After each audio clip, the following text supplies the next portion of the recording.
Hello everyone, welcome back to another episode of The Elite. My name is Eugene Sachs, and this week I want to look at mechanics. Now, there are mechanics that kind of put the games into their own genre. Things like skill trees for RPGs, item management for horror games, precise timing when it comes to platformers, the list kind of goes on. I want to look at the mechanics that actually put the game into like their own place. They give the games their own name. Some of these mechanics aren't really explored too often, and I'd like to see them really explored a bit more, so I wanted to highlight them in this next video. Here are my list for the Elite mechanics. The mind is a very, very fickle thing, and a couple of games have actually took that mentality a little further by introducing Sanity as part of their game mechanic. A couple of the older ones would be Amnesia or Indigo Prophecy if you really want to go back farther. For those, if you ran out of sanity, your character would die, which makes sense. But that's kind of, I guess, the shallow way to look at it. A more recent game, Darkest Dungeon, has actually took that the next step further, actually making the sanity part of the story itself. A bunch of adventurers are going into these dungeons all the time, facing all of these monstrosities and horrors. It makes sense that it would affect their psyche more than, just till the end of the dungeon. As the sanity runs out, two options kind of happen for the character, and they're pretty random, so you never know which one you're going to get. You have the one option, kind of the more, I guess, stereotypical option would be the best way to put it, is your character goes insane when he loses all sanity. And it's not that he just falls over dead.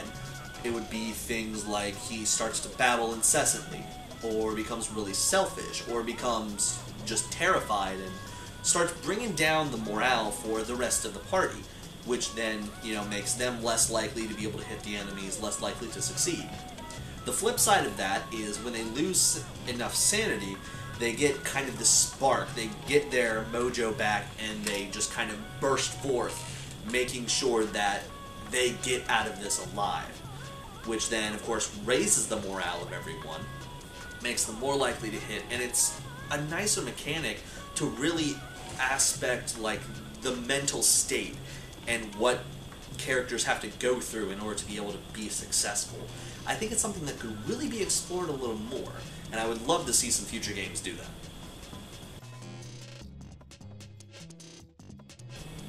So the next thing I want to take a look at is gravity. Now, gravity is more just kind of a thing that is just kind of there. Characters have to stay planted on the floor because, gravity keeps them there. Some of the older games like Half-Life 2 or Portal kind of played with gravity a little bit, but it was more in the sense of just straight physics. You can pick things up, throw them around, make them go faster as they gain terminal velocity. I would like to see gravity used more in kind of a more weaponized standpoint, or more of kind of terrain altering. Two games that come to mind are Inversion and Gravity Rush. Inversion kind of takes a shallow approach at it, where the boots that your characters have on can allow you to kind of walk across walls and whatnot. Great. Gravity Rush, on the other hand, actually makes gravity a mechanic in itself, where gravity is now a weapon, gravity is a mode of transport, gravity is a way to solve puzzles. Kind of an all-around factor, which I think is fascinating to be able to use that as an actual game mechanic itself. Before weaponized gravity, it was more taking Kat and throwing her at whatever enemy came along, which, was great, makes sense. I'd love to see gravity actually used as, like, I guess kind of more of a magic source, so you can shoot gravity out of either your hand, or maybe like there's a gravity gun or something like that. What do you guys think? I think gravity would be cool as more than just a physics engine. So the next thing I want to look at would be the rivalry to a game.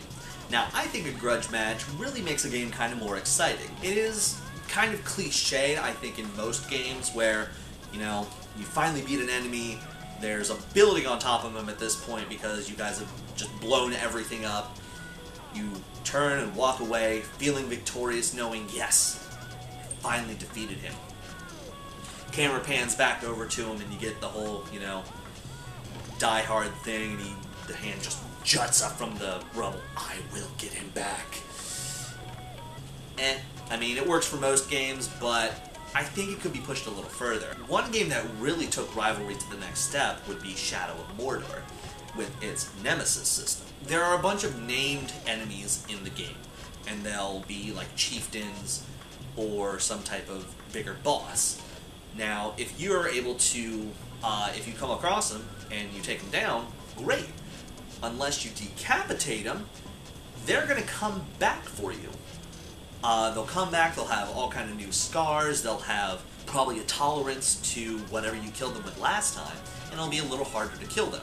So until you actually get a chance to fight them and you actually take off their head, they're going to keep coming back at you. On the flip side of that, that named character actually takes you down, it then gets more powerful just in general. They fight amongst, the named characters fight amongst themselves, you see them go up in rank, and it's kind of a motivator of you want to get back in the game, you want to take them down, show them who's really the king. So I think Rivalry would be kind of an interesting game, interesting mechanic to kind of explore a little bit more for future games. So I'm a pretty big fan of fighting games. It's kind of my guilty pleasure game. They're pretty easy, they kind of come to me naturally, but I don't really want to go anywhere with them. I don't want to be like the next great tournament fighter or whatever. I'm not going to be at whatever that tournament's called. I can't remember it. That's beside the point. But the thing that doesn't really get used a lot would be the combo creation. Most games, whether it's fighting games or an action-adventure game, the combos are kind of set in stone, which it seems simple, but it makes a lot of sense. I would think that combo creation, since you have to include so many moves, along with how the enemies will be affected when you use different combinations, it makes sense that game developers don't really explore it more. Remember Me was made a couple years ago, and it explored combo creation a little bit, but it seemed very shallow, and it kind of got lost in the blur of the game itself. The problem with that one was that one combo was kind of a catch-all for any situation, and I felt the other combos that you could do just kind of fell short. If you look at a farther back game, we'll look at God Hand for the PS2. That one had 100 plus moves that players could string together, and depending on what moves you used, if you did any type of dodge move in between them, it actually affected the game a lot more. Now, of course, the character could also, kick enemies through buildings or into the stratosphere using that fancy artifact he has grafted to his arm, but that's beside the point, and that's over here. We're focusing on combo creation, the main mechanic here, which is difficult, but I think it could be really cool if it's actually utilized a lot more within some future game. So the last one I want to take a look at is kind of a more general one of time. There's a couple of different ways you can take it. Now, the first one would be time manipulation. Prince of Persia was kind of the forerunner for that, where you could rewind or fast forward or whatever you would need to do if you need to get past a particular platforming part, or it would help you with actually defeating some of the enemies there. It wasn't really one where it would guarantee that the player would be victorious, but it did kind of help smooth things over between the different transitions. You didn't always have to reload part of the game, because you could just quickly rewind a little bit and give it another shot. The next way you could look at it would be an aspect of like a timed game.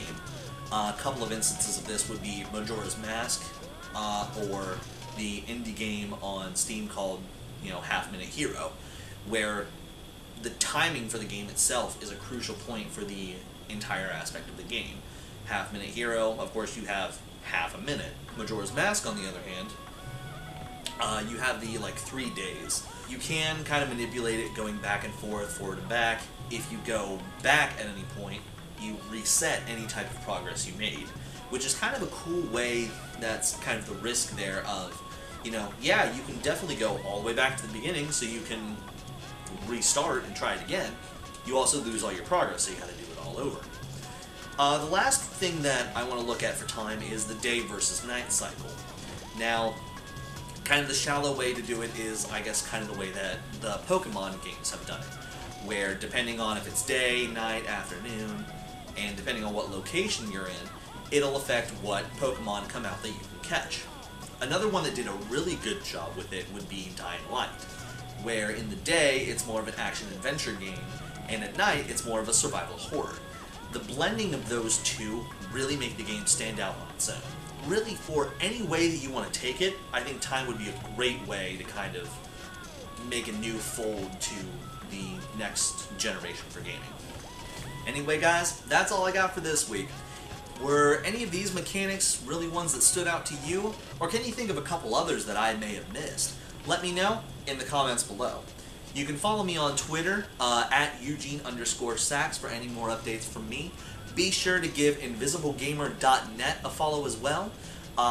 We have pretty much everything you want, game news, game reviews, kind of a different game media as well, with a couple of different shows that we have going on. You can check us out on Facebook at Invisible Gamer. You can find us on Twitter, Invisible Gamer as well. Yeah, check us out, leave some comments. We'd love to hear from you. Thanks a lot, guys. I'll see you next time with the next set of The Elite.